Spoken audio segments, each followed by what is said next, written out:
domínio da mente e da memória. Domine os segredos íntimos de sua mente e memória e viva todo o seu potencial.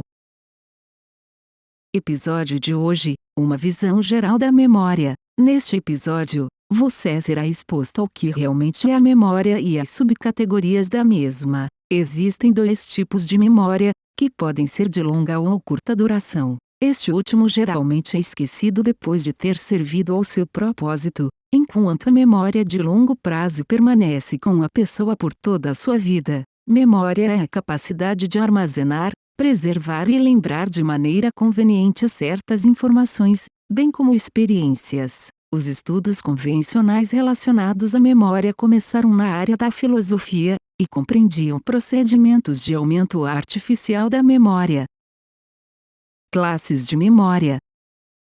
A memória pode ser subdividida em 3 respectivos escalões, que incluem classificações sensoriais, de curto e longo prazo. A memória sensorial corresponde aproximadamente aos 300 milissegundos preliminares subsequentes à percepção de um objeto. A capacidade de olhar para uma substância e então lembrar exatamente como ela apareceu em um segundo é uma boa ilustração da evocação sensorial em funcionamento. A recordação de curto prazo permite que se lembre apenas por um período limitado, não superior a 2 minutos, e não há ensaios necessários aqui. As estimativas contemporâneas sobre a aptidão para a lembrança de curto prazo são baixas, geralmente com média de 4 a 5 itens pequenos. No entanto, a capacidade de memória pode ser melhorada por meio de um processo conhecido como fragmentação.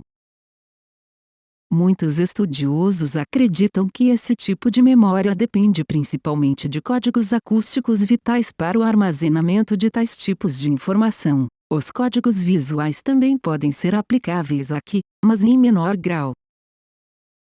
Em contradição, o LTM pode armazenar proporções bastante grandes de informações por um período de tempo incrivelmente limitado, que pode ser a vida inteira do indivíduo. Sua capacidade de armazenamento também é incrivelmente grande. Muitas pessoas acreditam que as diferentes seções da memória estão correlacionadas de uma forma ou de outra. Em geral, acredita-se que a técnica e a profundidade do processamento real são os principais determinantes de como as experiências são armazenadas na memória, o que é ligeiramente diferente do ensaio. Organização. Os psicólogos identificaram que é muito mais simples memorizar informações que foram subcategorizadas do que dados aleatórios. Por exemplo, é muito mais fácil recitar letras do alfabeto quando organizadas de A a Z do que no reverso. Distinção. Quando as informações são associadas de maneira distinta, em vez de regular, seria muito mais fácil de lembrar.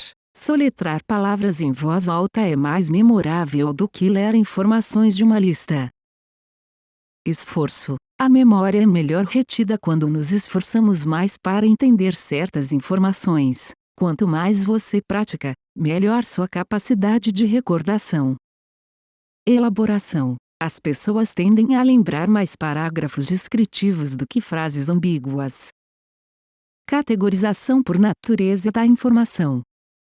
Existem alguns estudiosos orientados para a memória que dividiram a rememoração de longo prazo em subcategorias declarativa e também procedimentais. A memória declarativa requer uma recordação consciente. Existem procedimentos conscientes específicos que precisam chamar de volta certas informações na mente para o armazenamento adequado. Isso às vezes é chamado de memória explícita porque compreende informações que são abertamente armazenadas e recuperadas.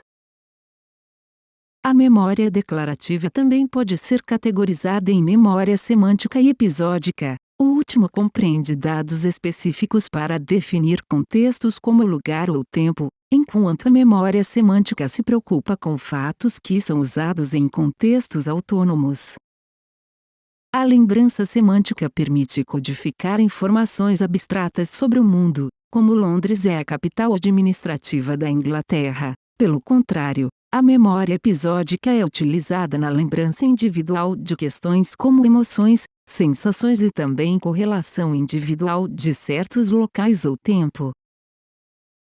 A memória autobiográfica está relacionada a eventos episódicos de um indivíduo que são difíceis de serem eliminados da memória, como sua véspera de casamento ou lua de mel. Esta forma de memória visual geralmente resulta em impressão real, mas é assumido que há algum sistema de demonstração de percepção que está subjacente a este fenômeno particular. Memória topográfica refere-se à capacidade de se orientar apropriadamente em um determinado espaço. Consequentemente, seria possível distinguir e marcar ao longo de um itinerário, bem como distinguir ambientes familiares. Tarefas de memória. Aprendizagem emparelhada por correspondência. Isso se refere a uma situação em que se aprende a relacionar uma única palavra com outras significativas. Por exemplo, quando apresentado a uma determinada palavra como seguro, você terá que aprender uma observação correspondente como verde para estimular a lembrança automática das duas. Esse processo ocorre de forma estímulo e resposta.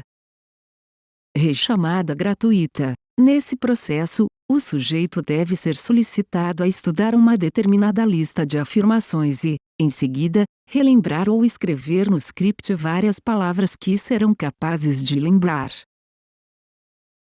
Processos de reconhecimento. Aqui, os sujeitos são solicitados a recordar uma certa lista de pictóricos ou palavras. Posteriormente, eles são solicitados a identificar certas terminologias ou pictóricos anteriormente representados que são colocados ao lado de um determinado inventário de alternativas que não estavam na lista pré-existente. Domínio da mente e da memória. Domine os segredos íntimos de sua mente e memória e viva todo o seu potencial. Eu sou a Luna e este é o episódio de abertura da minissérie. Se foi bom para você, ajude-nos a divulgar o canal. Aproveite para fazer seu comentário e deixar seu gostei neste vídeo. Nos veremos no próximo episódio. Até lá!